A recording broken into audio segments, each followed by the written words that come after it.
এসেছো তুমি? সেই কখন থেকে বসে আছি। বাজার এনেছো? মেয়েটা সেই কখন থেকে জিজ্ঞেস করছে। বাবা কি ইফতারের জন্য জিলাপি আনবে নাকি খেজুর আনবে? এগুলো কি? ডাল কই? চিনি কই? তেল কই? কাল রোজা, সেহরিতে কি দিয়ে ভাত খাবো? আর ইফতারিতে মেয়েটাকে কি দেব? শুধু মুড়ি চিবিয়ে রোজা ভাঙবে? আমি কি করব বলো তো জরিনা? বাজারে আগুন, শিকদার সব জিনিসের দাম দ্বিগুণ করে দিয়েছে।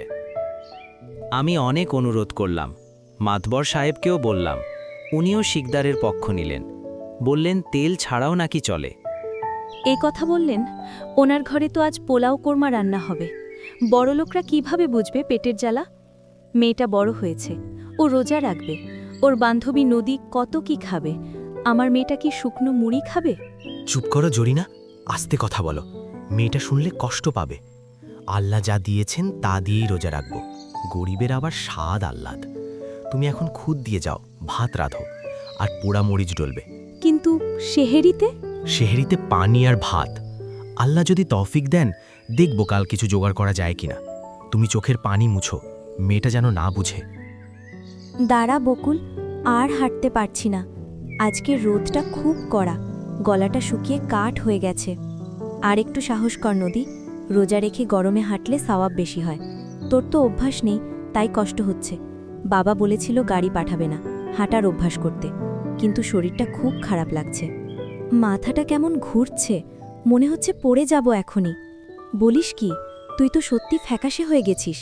একটা কাজ কর, ওই তো সামনেই আমাদের বাড়ি, তুই বরং আমাদের বারান্দায় একটু জিরিয়ে নিবি, চোখে মুখে পানি দিলে আরাম পাবি। তোর বাড়ি? কিন্তু আমি তো আগে কখনো যাইনি। আন্টি কিছু মনে করবে না তো? আমি তোদের বিরক্ত করব না তো? ধুর বোকা, তুই আমার সবথেকে ভালো বন্ধু। আমার মা তোকে দেখলে অনেক খুশি হবে। আমাদের ঘর ছোট, কিন্তু মন ছোট না। আচ্ছা চল তাহলে। কিরে মা, নদী, মুখটা অমন দেখাচ্ছে কেন? রোজা রেখে বেশি কষ্ট হচ্ছে বুঝি? এসো, ইফতারের সামনে বসো। আজ তোমার পছন্দের সব এনেছি। বাবা, তুমি কি জানো আজ কাকা বাজারের সব জিনিসের দাম বাড়িয়ে দিয়েছে? হ্যাঁ, তা জানি, একটু বেড়ে গেছে। ব্যবসায়ীরা তো রোজার মাস এলেই এমন করে। কেন তুই এসব জানলি কি করে? আর এখন ইফতারের সময় এসব কথা কেন? দাম বেড়েছে বলে তোমার তো খেতে কষ্ট হয়নি। তুমি থলে ভরে বাজারে এনেছো, কিন্তু আমার বেস্ট ফ্রেন্ড বকুলের বাবা আজ ইফতারের জন্য একটু চিনি, তেল, ডাল কিছুই কিনতে পারিনি। কি বলিস মা, বকুলদের এই অবস্থা? হ্যাঁ মা, আমি নিজের কানে শুনে এলাম।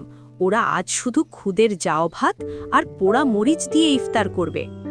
মা, আমি তো আসলে বুঝতে পারিনি বাবুলদের অবস্থা এতটা খারাপ। বাহ, তুমি না বুঝলে হবে। তুমি গ্রামের মাতবর, তোমাকে তো গ্রামের সবার ভালো মন্দ বুঝতে হবে, সবার খোঁজখবর রাখতে হবে। গ্রামের অসাধু সিন্ডিকেট ভাঙা কি তোমার কাজ না?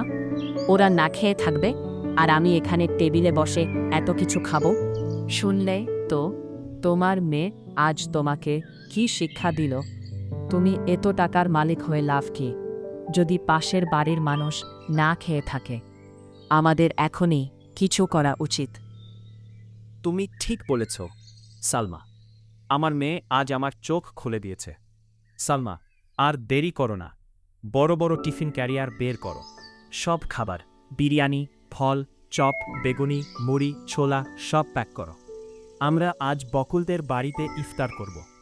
আর মন্টুকে বলো চাল, ডাল আর চিনির বস্তা বের করতে। আজ থেকে এই গ্রামে কেউ না খেয়ে থাকবে না। আমি সবার মাঝে এগুলো বিলিয়ে দিব। আমি আমার ভুলের প্রায়শ্চিত্ত করব। তারপর বকুল, নদী আর তাদের বাবা মা সবাই মিলেমিশে একসাথে ইফতার করে। বকুলের পরিবারে আর কোনো অভাব থাকে না। মাতবর সাহেবও তার ভুল বুঝতে পারে আর গ্রামের সব লোকের পাশে দাঁড়ানোর প্রতিশ্রুতি মেনে চলেন। গল্পটি কেমন লাগলো অবশ্যই জানাবেন। ভালো লাগলে নিয়মিত এমন সুন্দর গল্প পেতে সাবস্ক্রাইব করে আমাদের চ্যানেলের সাথেই থাকুন।